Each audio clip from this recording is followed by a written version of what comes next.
You, John Fitzgerald Kennedy, do solemnly swear. I, John Fitzgerald Kennedy, do solemnly swear. That you will faithfully execute the office of President of the United States. That I will faithfully execute the office of President of the United States. And will, to the best of your ability. And will, to the best of my ability. Preserve, protect, and defend the Constitution of the United States. Preserve, protect, and defend the Constitution of the United States. So help you God. So help me God.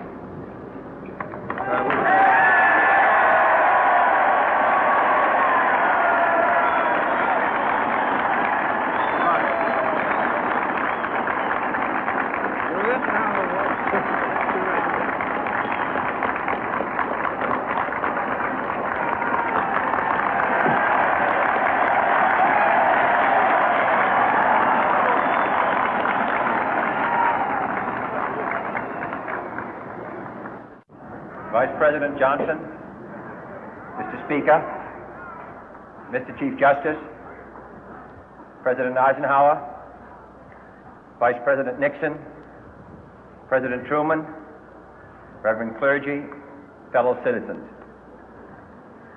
We observe today not a victory of party, but a celebration of freedom, symbolizing an end as well as a beginning, signifying renewal as well as change.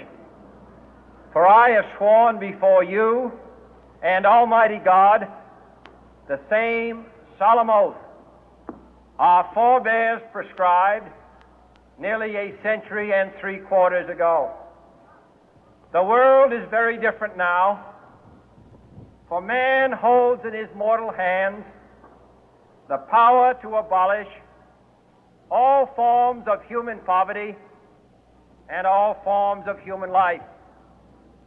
And yet the same revolutionary beliefs for which our forebears fought are still at issue around the globe. The belief that the rights of man come not from the generosity of the state, but from the hand of God. We dare not forget today that we are the heirs of that first revolution. Let the word go forth from this time and place to friend and foe alike that the torch has been passed to a new generation of Americans born in this century, tempered by war, disciplined by a hard and bitter peace, proud of our ancient heritage, and unwilling to witness or permit the slow undoing of those human rights to which this nation has always been committed and to which we are committed today at home and around the world.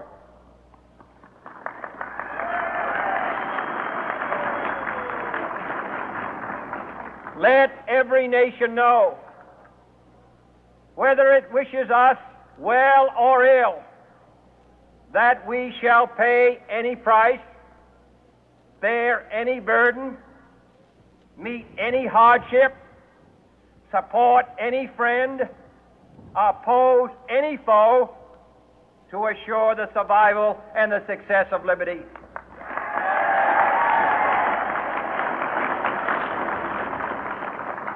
This much we pledge and more. To those old allies whose cultural and spiritual origins we share, we pledge the loyalty of faithful friends.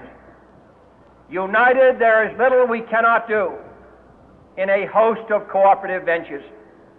Divided, there is little we can do, for we dare not meet a powerful challenge at odds and split asunder.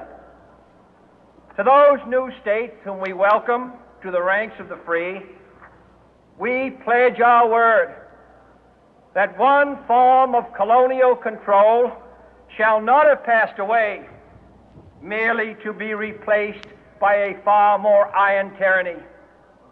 We shall not always expect to find them supporting our view, but we shall always hope to find them strongly supporting their own freedom, and to remember that in the past, those who foolishly sought power by riding the back of the tiger ended up inside.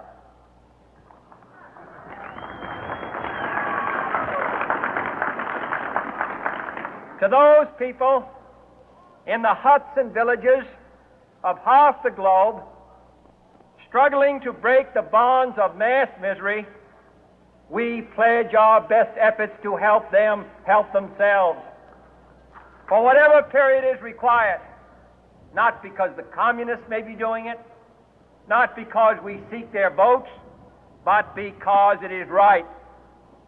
If a free society cannot help the many who are poor, it cannot save the few who are rich.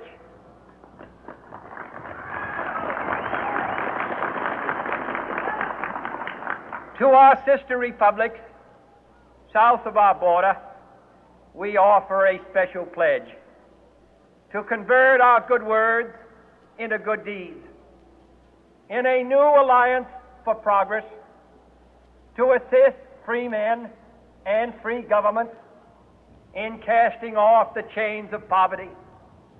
But this peaceful revolution of hope cannot become the prey of hostile powers. Let all our neighbors know that we shall join with them to oppose aggression or subversion anywhere in the Americas. And let every other power know that this hemisphere intends to remain the master of its own house.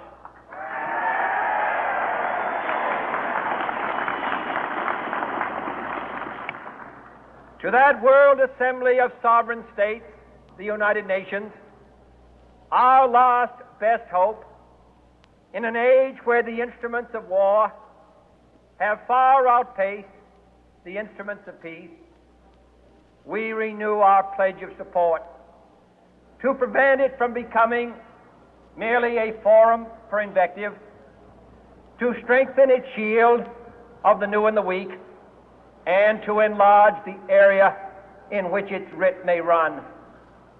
Finally, to those nations who would make themselves our adversary, we offer not a pledge, but a request that both sides begin anew the quest for peace. Before the dark powers of destruction, unleashed by science, engulf all humanity in planned or accidental self-destruction, we dare not tempt them with weakness, for only when our arms are sufficient beyond doubt can we be certain beyond doubt that they will never be employed.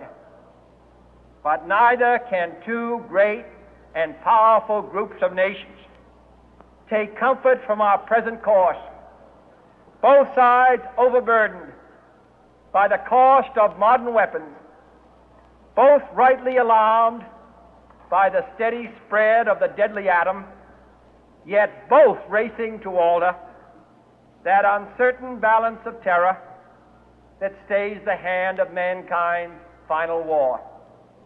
So let us begin anew, remembering on both sides that civility is not a sign of weakness, and sincerity is always subject to proof.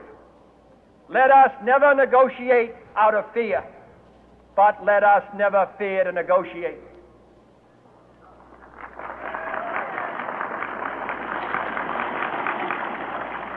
Let both sides explore what problems unite us, instead of belaboring those problems which divide us. Let both sides, for the first time, formulate serious and precise proposals for the inspection and control of arms, and bring the absolute power to destroy other nations under the absolute control of all nations.